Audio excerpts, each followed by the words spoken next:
হাদিসে এসছে অনেকে কিয়ামতের সময় দুধ দহন করবে, ওই দুধটা নিয়ে আর ঘরে ফিরতে পারবে না। অনেকে বাজারে থাকবে, ওই বাজার নিয়ে আর ঘরে ফিরতে পারবে না। অনেকে গোসল করবে আর ফিরতে পারবে না। অনেকে ক্ষেত খামারে চাষ করতে গিয়েছে আর ফিরে আসতে পারবে না। যে যেই মুহূর্তে আছে এমন সাডেনলি আকস্মিক ভাবে কিয়ামতের বিভীষিকা গ্রাস করবে, আপনি কিছু বলেও যেতে পারবেন না কাউকে যে এটা সেটা। আল্লাহ বলেন যখন আসবে বলে কয়ে আসবে না, ভয়ঙ্কর ভাবে সেটা আসবে। কিয়ামতটা কেমন হবে, কিয়ামতের বিভীষিকাময় পরিস্থিতি আল্লাহ পিকচারাইজ করছেন। দেখুন আল্লাহ বলেন নফিখু ফিস-সূর, সিংগায় ফুৎকার দেয়া হবে। সিংগায় ফুৎকার কয়টা আমরা বিভিন্ন আলোচনায় বলেছিলাম, মোট তিনটা, বেসিক্যালি তিনটা। একটা হচ্ছে নাফখাতুল ফাজা, দেয়ার সাথে সাথে লন্ডভন্ড সব মানুষ ভয়ে তটস্থ হবে। 2 নাম্বার হচ্ছে নাফখাতুস সাঈক, ওই সিংগার ফুৎকার সব মারা যাবে, ইভেন ইসরাফিল নিজেও ফুৎকার দিয়ে মারা যাবে। এরপরে আল্লাহ তাআলা ইসরাফিলকে জীবিত করবেন, সে জীবিত হয়ে আরেকটা ফুৎকার দিবে, তখন সবাই উঠবে। তো এই ফুৎকারটা কোন ফুৎকার?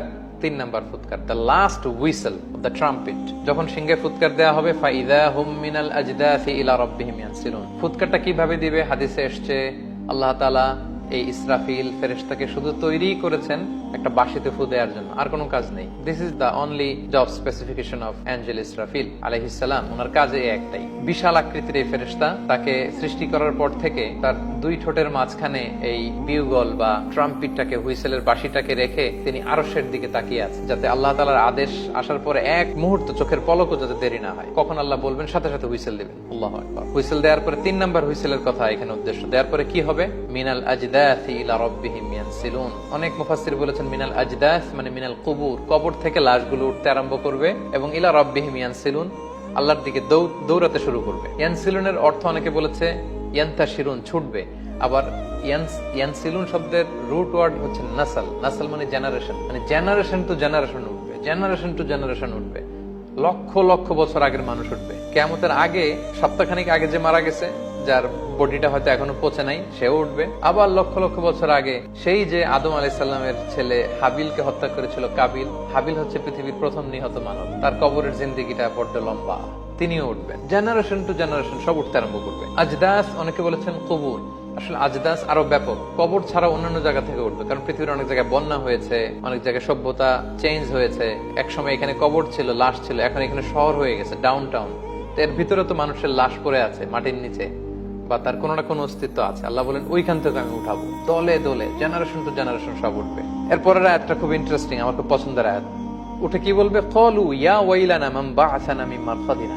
ইয়া ওয়াইলানা, আফসোস, মান বা'আসানা মিন মারকাদিনা, কে আমাদের ঘুম ভাঙালো রে, কে আমাদেরকে উঠালো? সবাই অদ্ভুত, মানে কি যে হয়েছে টেরই করতে পারবে না। মাঝখানে আমরা যখন গভীর ঘুমে আচ্ছন্ন থাকি, কেউ হুট করে আমাদেরকে বড় আওয়াজে ডাক দিলে আমরা উঠে এখনো সম্বিত ফিরে পাইনি, কেমন যেন আমরা কি কি বলতে থাকি, তাদের অবস্থা এরকম হবে। কে আমাদেরকে উঠালো? হাজার হাজার মানুষ এটা বলতে আরম্ভ করবে। হাযা মা ওয়া'দার রহমান, এটাই সেদিন যার প্রতিশ্রুতি রহমান দিয়েছিলেন, আল্লাহ দিয়েছিলেন। ওয়াসাদাকাল মুরসালুন, রাসূলরা ঠিকই বলেছেন। এই কথাটা আসলে কে বলবে? তাফসীরে 3টা কথা এসেছে। এক, হাজার হাজার মানুষ উঠার পরে প্রশ্ন করে তারা নিজেরাই বলবে, যখন হুশ ফিরে আসবে, আরে তাই তো, ওই যে নবীরানা বলতো যে একদিন নাকি বিশাল সাউন্ড এসে সিঙ্গার ফুৎকারে সবাইকে উঠানো হবে, বিচার করা হবে, আজকে তো বোধহয় ওই দিন। তাহলে কোরআনে যা এসেছিল তা তো ঠিকই, আল্লাহ যা বলেছিলেন তা তো ঠিকই বলেছিল, রাসূলরা যা বলেছিল ঠিকই। এই যে নাস্তিকরা, যারা আল্লাহ বিশ্বাস করেন, আখিরাতে বিশ্বাস করেন, ওই দিন হুশ ফিরে পাবে। হায় রে, কত আমরা ফেসবুক লাইভ করতাম, কত পডকাস্ট করতাম, স্রষ্টা নাই, আখিরাত বলতে কিছু নাই, there is no life after death, এগুলো বলতাম।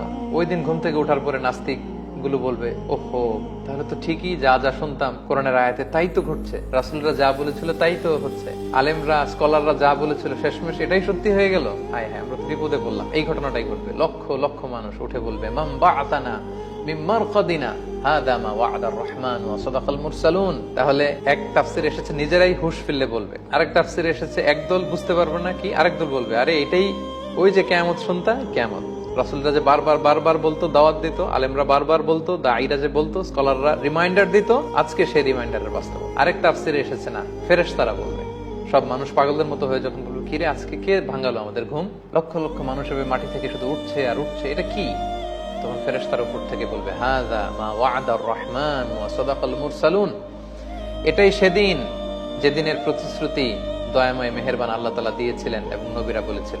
ইন কানাত ইল্লা সাইহাতান ওয়াহিদা, এক বিকট চিৎকার, বিকট আওয়াজ সেদিন হবে। ফাইদাহুম জামিউল লাদাইনা মুহদারুন, আল্লাহ বলেন সব মানুষ সেদিন আমার সামনে দাঁড়াবা, আমার বিচার সেদিন শুরু হবে, আমার সুপ্রিম কোর্টের কাঠগড়ায় তোমরা দাঁড়াবে।